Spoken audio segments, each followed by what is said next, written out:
His wrestling's great. Look at his striking counts 48. That's I think the definition of well-rounded, if I could say so myself. Yep. Number 7 in his weight class for a reason. I think 130 is a steal. Now watch, he'll get knocked out by Larkin on the first round, but no, I don't see that. It's one of those deals that I don't know what's going on. Like I said, I'm on this because Dana wants you to get the fight pass, but give me Magny. Well, my bad. Give me Magny, and I'd like to say Magny by submission. Definitely. But if you look at Vegas, they got the over 2.5 rounds at like minus 250, so they see it going the distance. I could see. So I like me some Magny, and I hope we're right on that one.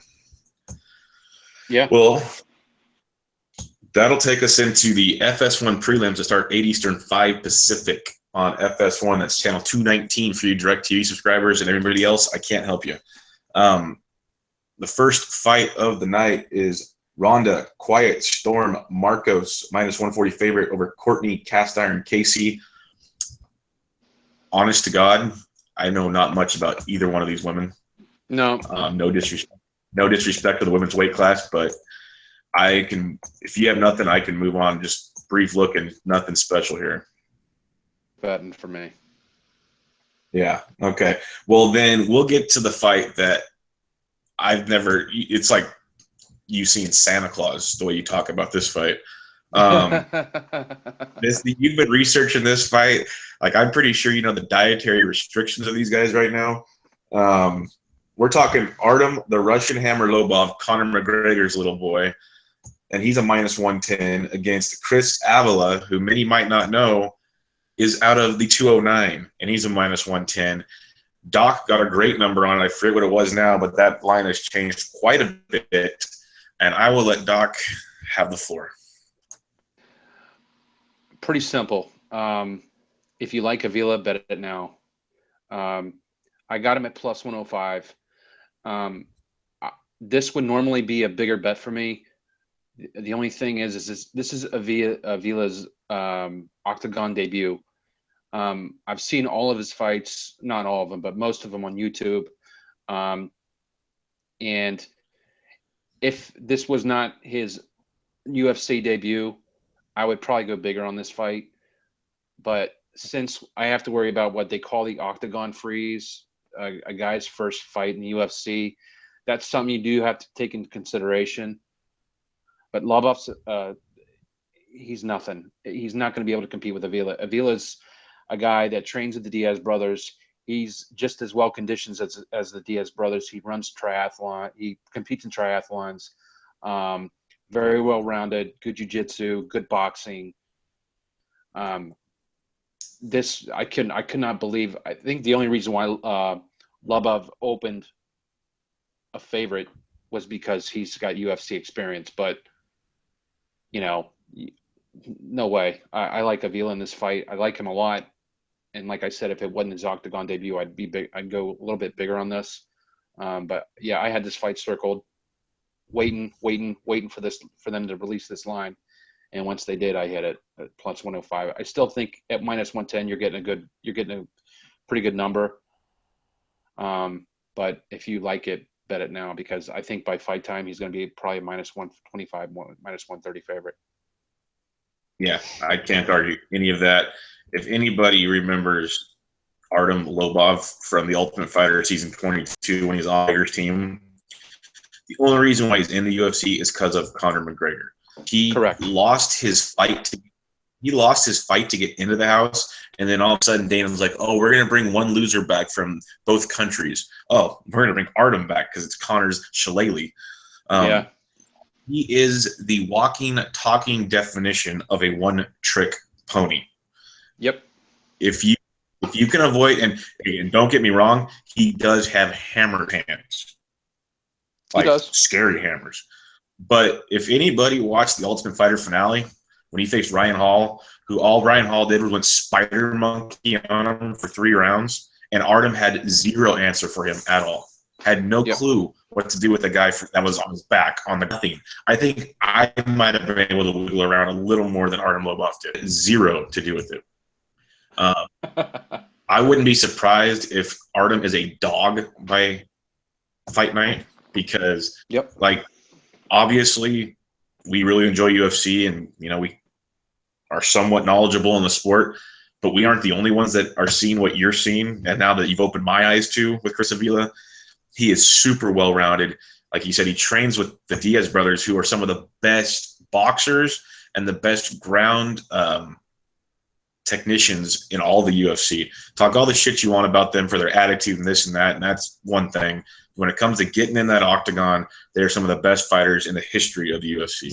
There's no taking that away from them. No doubt about it. No doubt. I am ready for Chris Avila to make Artem Lobov have a career record below 500. He's 12-12.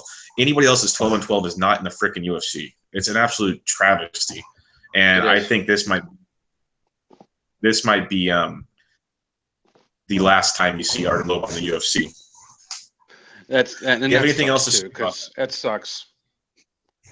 Yeah, that sucks. That this might be Lobov's last fight too, because he's a good fade for sure. yeah. There is that part, but you know what? He'll make great Bellator material because he can flap his gums and talk his shit. And then when Conor loses a few more fights, talking shit, it'll just be one of those things. Okay, let's move on to the next fight. We have Raquel, number 8 in her weight class, against Elizabeth Pennington's a huge favorite, minus 250 to Phillips plus 205. Pennington's 7-6, but she's just, there's something about her when she fights. She's a beast, great on the ground, really, really good on the ground. What are you looking at in this fight? I'm really not going to touch it, but Pennington should take care of business. Pennington is a tough chick. Yep. And she should definitely take care of business. I don't know if you want to take a shot at inside the distance. I don't know what that number is, but yeah, Pennington's pretty rough. She's tough. You got to respect her most recent fights. At UFC 184, she lost a split decision against Holly Holm. At UFC 191, she subbed Jessica Andrade, who is no slouch of her own. Yep. And then a UFC fight in April, she won a split decision against Better, who she is. Raquel is a monster. She can stand up and get to the ground. She's going to want to take this fight to the ground because Phillips is a heavy striking machine. It's a big if because these women's fights have been kind of goofy lately. Pennington just sticks to her game plan. I don't see this being a big problem for her, and I think the line's pretty fair on this one. If anything, if for some reason you want to action on this, Pennington's a parlay piece. That's just my 2 cents there. No, I agree.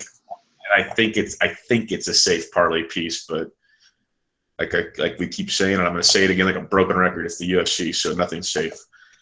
But that'll take us to another parlay piece. Cody No Love Garbrandt versus Takeya Mizugaki. The line has got Cody at minus 535 to Mizugaki's plus 360. I don't argue that Cody should be a favorite to a pretty decent favorite, but I think this line's honestly too much. But what do you have to say on this? Yeah, I think it's too much too. I think no, actually, on my flight today, listened to Unfiltered. Yeah, and Cody was on. Called in, and I guess he called in, and I guess what's his name, Cruz was talking shit or something. Oh yeah, he's not even focused on Mizugaki. He's already focused on fucking Dominic Cruz. Yeah, and that's what kind of scares me too, is that he's kind of focused on. Is he focused on Cruz, or is he focused on this fight? Mizugaki can take a punch. Mm-hmm. So I don't know. I mean, I don't see this being an upset. I think Cody takes care of business, but I think he takes care of business. But there's no way I'd get involved in this fight. Maybe if you want to, I really honestly wouldn't even take a shot at Cody inside the distance either, because Mizugaki's got a chin. and he's tough. So Mhm. yeah, I wouldn't even bet that either. So Here's my 2 cents on Cody Garbrandt. First off, from the takeaway from the podcast, you and I was UFC Unfiltered. Any UFC fan needs to listen to that. It is great. 2 days a week. Matt no Serra, doubt. Jim Norton, good guest. Um, Yep. Garbrandt's 9. There's no taking that away. He's a really, really good wrestler, and he's got really, really good striking. And he fights at Team Alpha Male. That's kind of also the hindrance because Team Alpha Male has been sucking the fat one lately. I don't know if it's training or what. They have struggled mightily. We've talked on previous podcasts how certain camps have a reputation for a reason, like Jackson and those guys. Well, Team Yep. Alpha Male's got the opposite. And Mizugaki is no slouch. Like Nope. you look at Mizugaki's last 3 fights. Okay, so he lost to Dominic Cruz. Big deal. He lost to Aljamain Sterling, one of the top contenders in the division. He beat George Roop, who's kind of a gatekeeper now, but if people remember him back in the day, was a very, very good fighter, well-rounded fighter. Yep. Garbrandt's 9-0, but these names aren't going to light you on fire. He beat Marcus Brimage, okay. He beat Henry Briones, okay.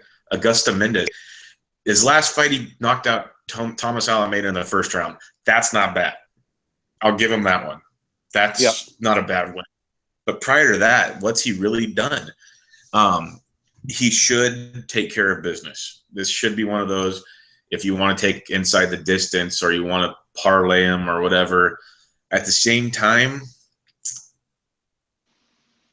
I have a weird feeling about Mizugaki on this one, like a really weird feeling. But Cody should take care of business, and he should take us right into an awesome 5-fight pay-per-view. And the first fight on the pay-per-view card is an interesting one. One man making his return from his year-long suspension for saying he had a PED rubbed on him by an angry masseuse, Tim the Dirty Bird. I'm not, no bullshit. You heard that on the pod today. I did. I laughed my ass off when I heard that. Against Saba, the Punisher, Homasi, Means minus 440 favorite, the Punisher plus 330. I learned a lot from listening to the pod on this fight that I did not know. I want to hear your takeaway first and see if you agree with them on this. I tell you what, these guys both throw bombs. I think this is. I don't think this is gonna last 3 rounds. I'll just put it that way. Homasi has a shot. He's got a shot. But this is his UFC debut. Again, I don't know why. So the next fight we'll talk about another guy making his UFC debut. So I don't really get how these guys are like pushed up to the main card. I don't get it. But we'll talk about the next fight in a minute. But I would give Homasi a shot. I mean, why not? I mean, am I going to bet it? And I don't know. But I would give Homasi a shot. There's no way I'd put Means in a parlay. I wouldn't put him in anything. If anything, I'd take the dog because Means got octagon rust. He hasn't fought in a while. Homasi's making his debut, wants to make a name for himself. He's on the main card. I would if anything, I'd take a shot with Homasi here. These guys both throw bombs. So I totally agree. I'm pretty sure the only reason why he's on the main card is he's a late fill-in. I can't remember. Yeah. I can't remember who it was for, but he's basically like on 1 to 2 weeks notice right now, which is a good and a bad thing. If you're training, it's a good thing because Means hasn't been training for you. The Dirty Bird, he's fun to watch. I remember it was a couple of years ago when he kind of made his debut, and he was an elder statesman, I should say. He's been around the circuit. Most thought he wouldn't make it, and he keeps performing and showing that he deserves to be here. But I think the power of Homasi with that line, like you said, deserves a healthy look. I almost want to say if you put like a little on Homasi and a little on Muzugaki, I think at worst you go 1-1 and make some money. But yeah, I'd hate to tell people that and then they lose them both and they start crying. But basically, I'm not going to tell you how to bet, but I like both of those dogs. Those lines are just too far off, and one of them I think is going to bring it home. The over-under on this fight's only a round and a half, and it's juiced to the over 1.5, surprisingly. So maybe they're thinking feeling out process because, they don't really know each other. Yeah. But I like. Hamasi could come in. Kamasi has nothing to lose. He could come in with a reckless abandon and just try to end it quick. Well, and that's the biggest thing that I believe it was Matt Serra was saying today is when you take these short fights, the UFC already guarantees you another fight with proper training camp. So literally, right. You have nothing to lose. You can go for broke and win a fight of the night bonus, a knockout of the night bonus. You could guarantee a move up in the division you never even thought you'd have, all kinds of stuff. And you're still going to get a good fight somewhere else. So I like Hamasi a lot on this fight. I know it's not real technical, but I think he's definitely worth a good look. Yeah. Yeah, no doubt in my mind. That takes us to another first-time fight. We got Hyung Gyu, the Ace Lim. I probably butchered that, against Mike Platinum Perry. Perry 6-0, making his UFC debut against Lim, 13-5-1. I honestly didn't do any research on this fight, so what do you got on this? This guy Perry is a beast. I've seen his fights. This guy is, oh my gosh, go on YouTube and search Mike Platinum Perry, and he's all over YouTube. And this guy is an unbelievable striker, unbelievable. I even though he's making his octagon debut, this guy can hit. This guy has some serious power. He's 6-0 with 6 knockouts. Yes, he's taking a huge step up in competition, but I could see him getting it done here. He's got some serious power. So you're saying Nothing it's I'm looking about though. Oh, okay, I was going to say, is this another doggy you're putting some money on? No. I think he's just got some serious power, and I think. Holy shit! I got to interrupt you real quick so you can go celebrate. Mookie Betts just went deep again. Woo! Okay, sorry. Continue. Mike Perry has superpower. I had to tell you. Thank you. That's your boy. I had to decide to say something. Well, hey, I did start him tonight, so hey, that's there you go. Not, there you go. Yeah, so we're saying Perry, this doesn't go deep. No, it's not. They don't even have an over. I don't even have an over under on this one. Yeah, Perry's a plus 230, and he's got some serious power, and he could definitely end it. Am I betting it? No, because he's a newcomer, and I know that's kind of like Avila. With Avila, it's a different story because I know his background. Perry, he's kind of raw. Lim could definitely take him out too. So, and this is just a really big jump for him. As far as the Avila fight, this isn't really a big jump. This is already a lob off. It's a totally different game. Yeah. You know what? Honestly, I'm going to recommend. I'm just putting this out there, Bubba. Hamasi and Perry in a super woof doggy parlay. I like it. Really do like it. That sounds nice. You know what? I'm probably gonna do it tonight. Like even if you just put like $10 on it, it's probably like plus like 1,400 or something. I'm gonna you know what? Let's get the play-by-play here. Oh, and he clicks to the UFC. We're listening live to the first on pod bet, folks. Listen in as Dawk. All right. So I'm Perry and Hamasi parlay, and it pays okay.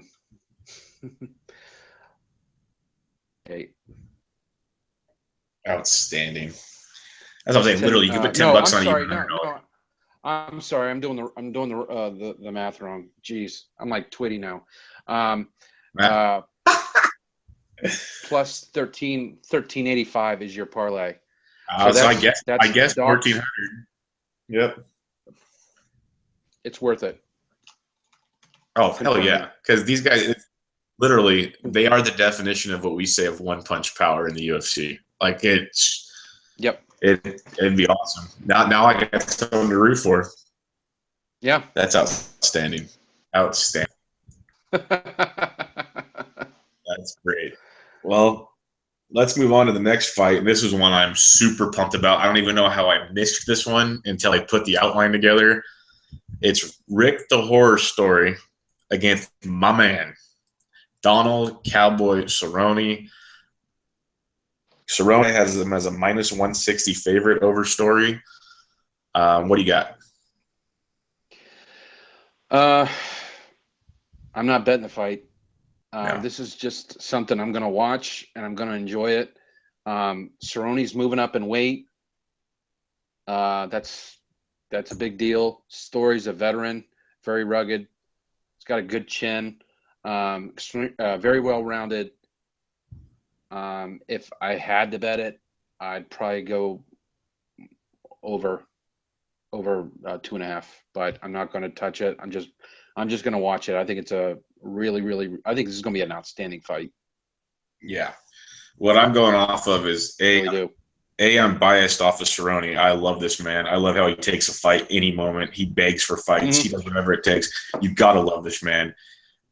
But yeah. This isn't his first fight moving up. I'm pretty sure his last fight against Patrick Cote was in the same weight class, and he knocked. Yeah, no, you're right. You're right. He knocked Cote out in the third round, and he outstruck him 73-46. And Cowboy looked amazing in that fight. I know Cote is kind of older and he's washed up, whatever, but Donald's really not that young either. Cote's been he's been around the block quite a bit. And sure, Story's on a good 3-fight winning streak, still not against the biggest names in the world, but he has some massive, massive power. There's no hiding that. I like Cowboy. I'm not going to be betting this. I kind of agree the over is probably a good play here, but I'm really looking forward to it. I love Cowboy. I hope he keeps it going because I think he can make some noise in that weight class. Could be a fun one to watch. Very, very fun one to watch. Yeah. And that'll lead us to our co-main event. Another one I know you're very happy about. You wanted to place this bet about 4 months ago. The top challenger in the division, Anthony Rumble Johnson, 21-5, facing off against Glover Teixeira, the number 2 ranked in the light heavyweight division. Teixeira is a plus 170 dog to Rumble's 205, at least in my book. Obviously, they're different everywhere else. I know you're a big. This is where you get your Twitter handle right here. So why do you love Teixeira so much? All right. When I first took a look at this fight, and right now, let me just look at the odds. Right now, Glover Teixeira is a plus 175. I bet him at 160 because I saw the line going down. He was about 180, and I just kept monitoring the line, and then he dropped to 160. And I'm like, I'm not going to do this again. I'm not going to let this price get away from me. And who knows? He might be plus 150, plus 140 by the time the fight rolls around. I don't know. I'm going strictly on what I would make this fight. I would make this fight a pick. I really, really would. If you take a look at like the body of work for each fighter, I think you're getting some serious value with Glover Teixeira. I really do. Rumble Johnson. What did I tell you earlier? I think he's kind of a one-trick pony. Against Cormier, he got gassed out. And then he fought Jimmy Manua, knocked him out real quick. The Bader fight, I really don't count that fight because Bader just did something stupid. And that was just the dumbest fight I've ever seen anybody fight. Almost as dumb as Kat Zingano. I'm sorry, Kat Zingano. That was the dumbest move against Rousey. Yeah. All right, so all right, so let's just take a look at his last 4 fights. Against Gustafsson, he knocks him out in round 1. Okay. Jimmy Manua knocks him out in round 2. Bader knocks him out in round 1. Okay. Well,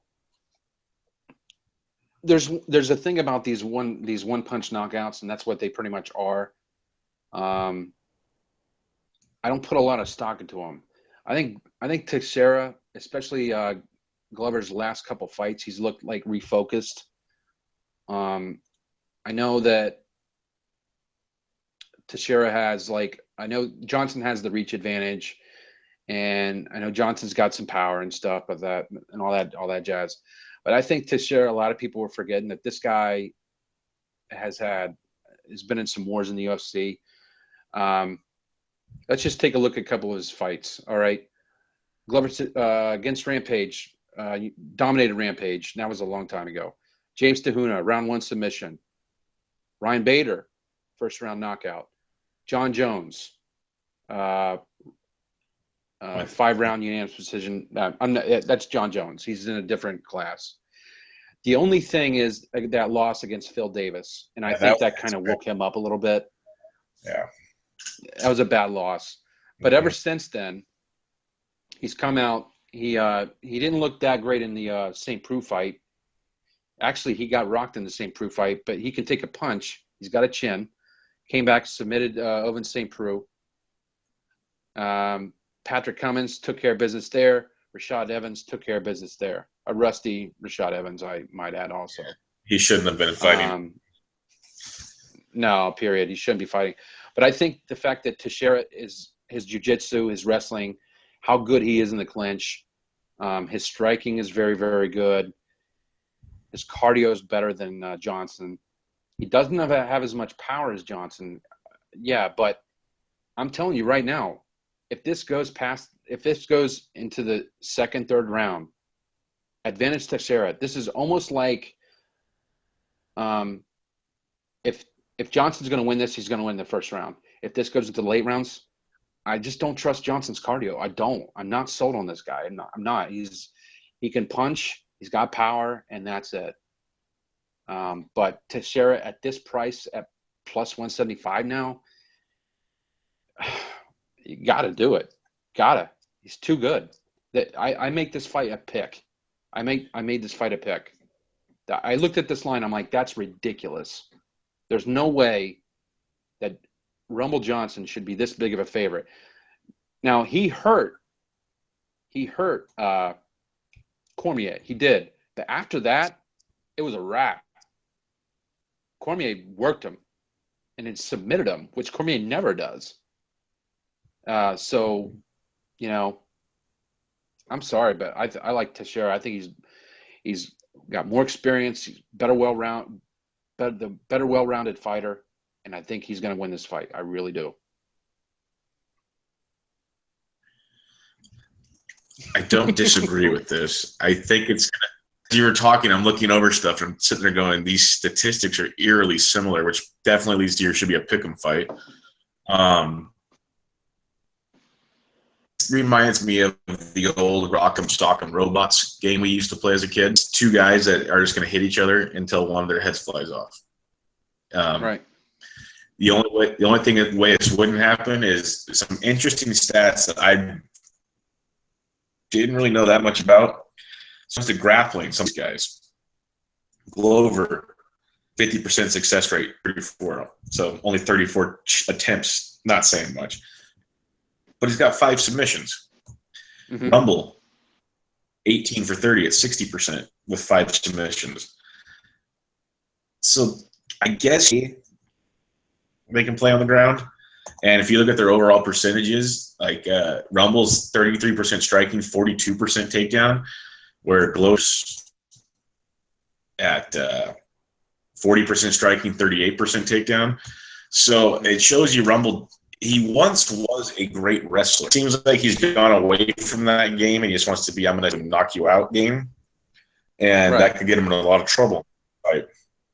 Like you said, Glover's got a great chin. I think the line is way off. I like Rumble a lot. But the way the line is, this is way too even of a fight. You got to take Teixeira. I totally agree with you on this one. I could see this fight going the distance. At the same time, I could see one guy getting caught and going sleepy real quick. Yeah, give me some Teixeira. You got 175. I got 170. I like Teixeira on that one. I can get behind you on that one. I know you're big on it. You're big on it. And the more I looked at stuff, the more I've read stuff, some Teixeira on this one. He has changed a ton. That Phil Davis loss, you can't lose to a guy in pink tights. You just can't. But and another thing you want to take into account, Brian, Teixeira's never been knocked out. Which is huge. Real huge. Huge. And he's taking But some then shots again, too, and he's got a chin. He's got a chin. we said the same thing about Lawler. Uh, Lawler can take a shot. Yeah, I know where you're going. I know where you're going. Just saying. But no, I agree. This is different. I know where you're going. I like to share the way the Lawler was different. It's totally different.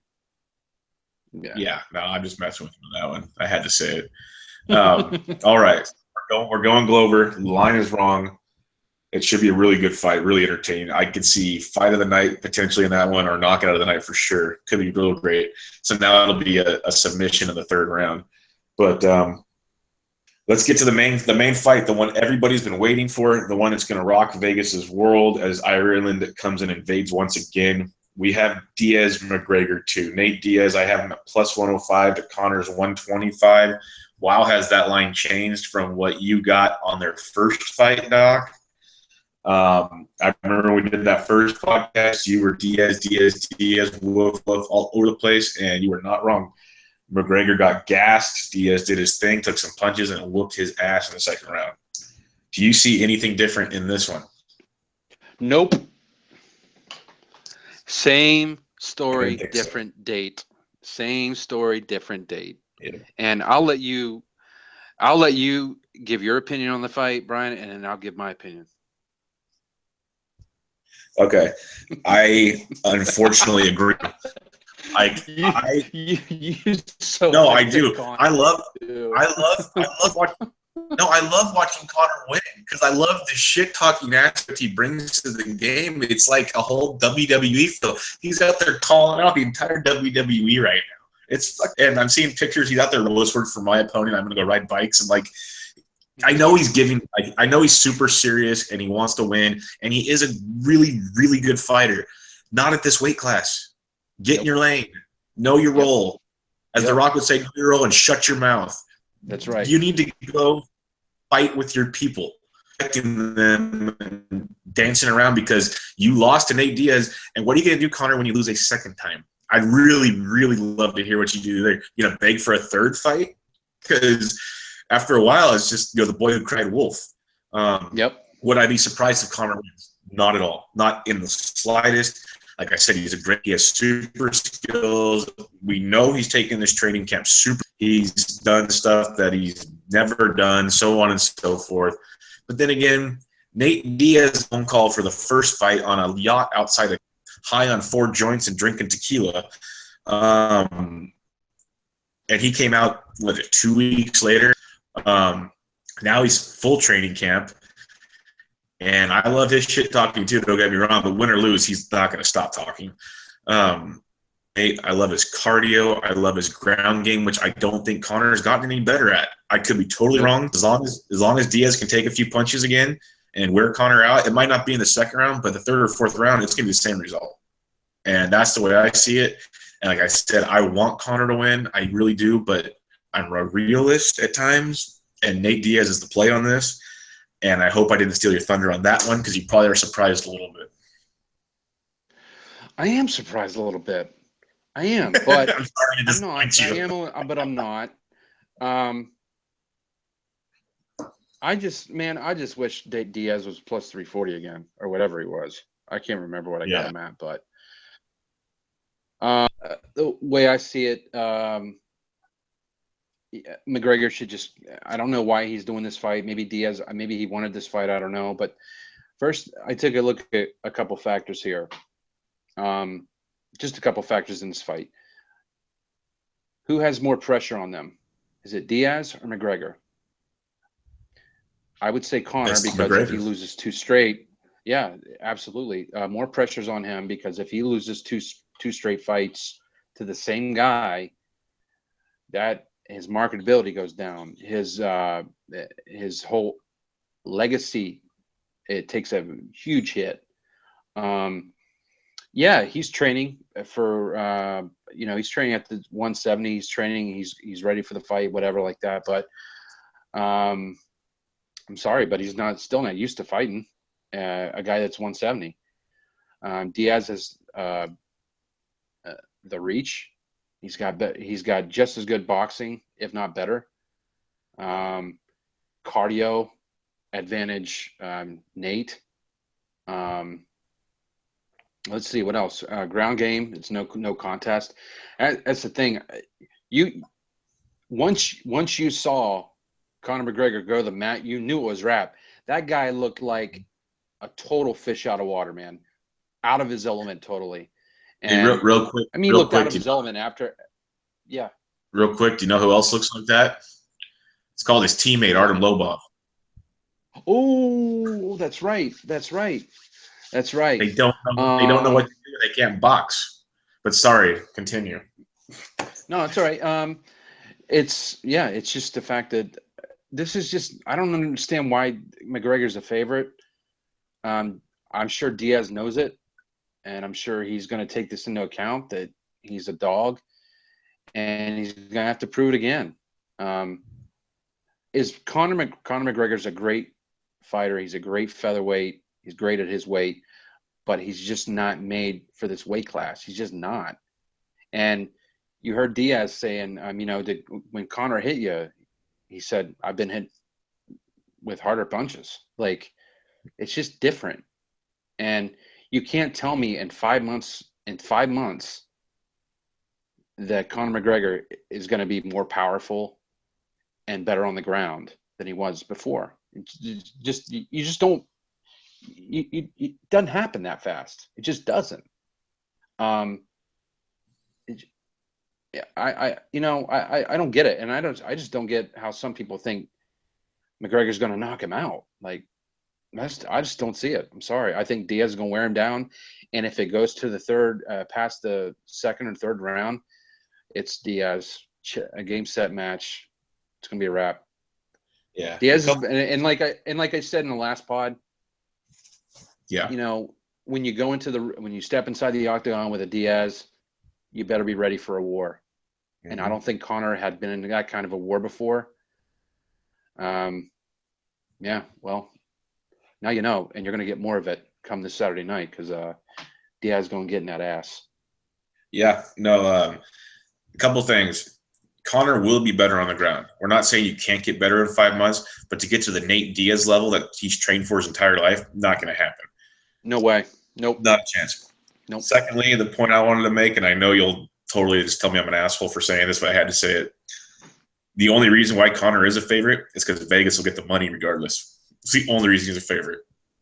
No, don't disagree with you. That's the only reason. How many parlays he's going to be tied into? Oh yeah, same as in March. He's going to be tied in so many parlays. And I want to make this very clear. I like Conor. He's a great fighter, and he could knock Nate Diaz out, and I'll be the first to say, awesome, he deserved it. He's a great fighter.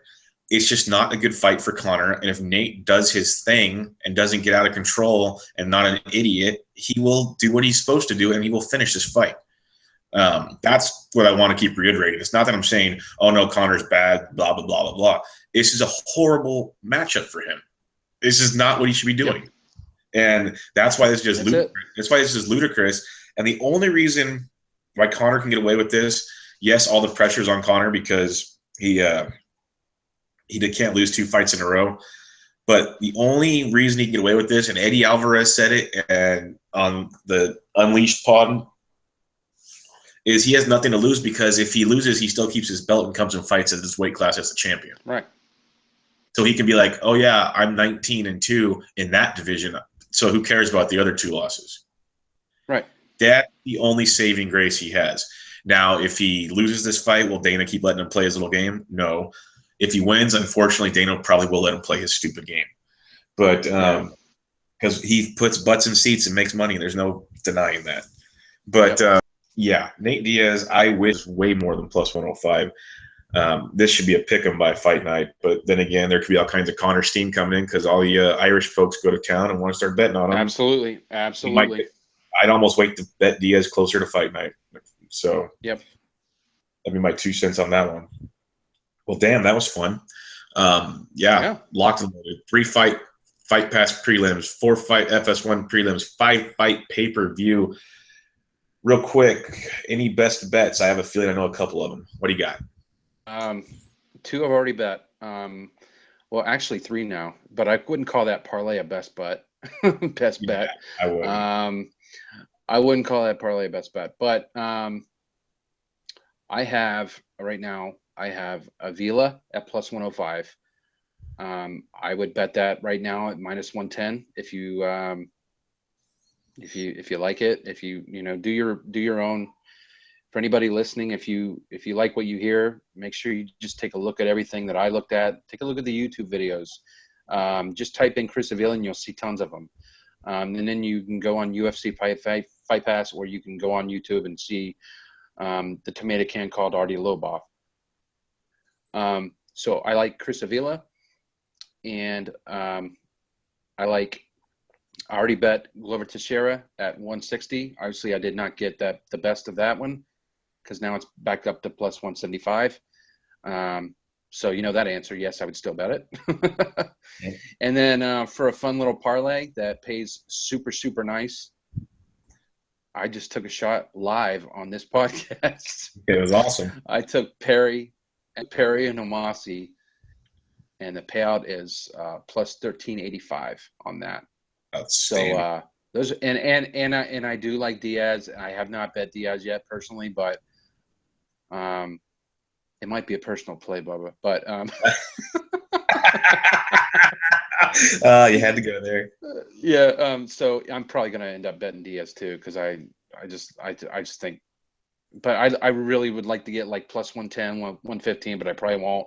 He's plus 105 right now in most books. So I would, Brian, I would definitely take your approach and wait a little bit. I mean, what's the difference between? There's not much of a difference between plus 100, plus 105, but you definitely want to get the best number possible. And I do think that coming down to Saturday, more towards Saturday, I think that money will come in on Conor as the Irish invade Vegas. Yep. Conor, because they got a lot of faith in him, and the Irish just don't give a shit. But then again, Nate Diaz don't give a fuck either. And nope. Don't be surprised, motherfuckers. Yep. Don't be surprised. The 209 Northern California is going to represent. That's all I have to say. For me, we're going to start with the 209. I'm all on board on Avila with you. I'm not going to get the good number like you did, but I'm all aboard on that train. I like me some Nate Diaz as well. And I'm going to take the bait. Give me Neil Magny at minus 130. I don't like that. I don't get that at all. I don't get that line at all. I'll take the bait. If I lose, I lose. But that line just screams. Does Vegas know something we don't know? Is he not healthy or something? Because that just doesn't make any sense to me. I don't know. I would. I haven't heard anything, but I think Magny at minus 130 is a good number. He should be a minus 150 favorite in my opinion. Yeah, and then I'm going to look at some more of these things and mix and match because, like we've been talking, there are some live dogs on this card, some really live dogs. Seriously. Really, really live dogs. Like the biggest favorite I won't better is Raquel Pennington at minus 250. But all the other male favorites, if you've listened, obviously, I have I think, somewhat valid arguments against. So, yeah, I'm going to play with that some more and see where we go. But Avila, Magny, Diaz for sure will be on my fight card, and I'll mix and match from there. Well, we already know you're parlaying a couple dogs, and you took some other dogs. If you had to pick one upset, which is your biggest upset of the night? Man. Oh, man, that's a tough question. God, I don't know. That's a tough question. If I had to say anything, I think Perry has the best shot because I think he has some serious bombs, heavy hands, and maybe the public doesn't really know about this cat. I don't know, but boy, he's got some power, and anybody with that kind of power at that number is worth a shot. But then again, he's going up against a guy that's pretty experienced, Lim. I mean, but then again, I don't know. I think Perry has a shot, but then again, I just took Perry and Homasi and a parlay, and I just put them together because I both think they have a chance to win. The Homasi Means fight is really interesting, as we discussed earlier, is because Means has had a lot of time off, and Hamasi's going to come in hungry and stuff. So that's why I think that's a really, really good parlay. I really do. Oh, yeah. And then don't forget about Muzagaki. He might be a little bit live. Yeah, not as live as with the other. Cody's. No, not as live as the other two. But if I could just give any advice, if you're going to bet a fight, just bet the fight. Don't bet the fight and put it in a parlay, because Yeah. you know how many times is you're so close to closing that parlay, and you got that guy fighting in a straight bet, and then to close out a parlay and it loses, and it just ruins your whole fucking night. So Yeah, for sure.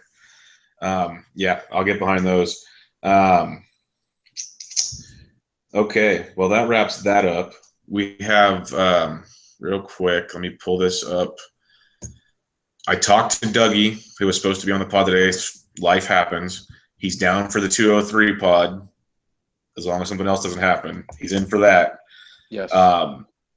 So coming up, we have Maya versus Condit live on Fox August 27th. We basically have fights every weekend for 5, 6, 7, holy shit, 8 straight weeks of fights. So Not bad. Maya Condit's outstanding. We're not going to break these down. I just want people to know. You got Arlovsky versus Barnett, stinky fight. UFC 203, though, Miocic versus Overeem in the Quicken Loans Arena in Cleveland. Cannot wait for that fight. Yeah, it's going to be. But we'll wrap it up with that. We've got a good hour here, covered a lot of good stuff. Make sure you follow us at These Sports DJs. You can follow Doc at +_Vig, myself at BDintric. Any last words, Doc? No, just good luck to everybody. Yeah, good luck. Have fun. Play some MMA DFS. One of these days we'll fill a competition. I know there's more of you guys playing out there. That shit's so fun, man. That shit's so fun. Oh, I love it. I just put a couple bucks in it. I don't go crazy, but it's a blast. It's an absolute blast. It's one of the most wide open DFS things I think you can possibly play. It's awesome.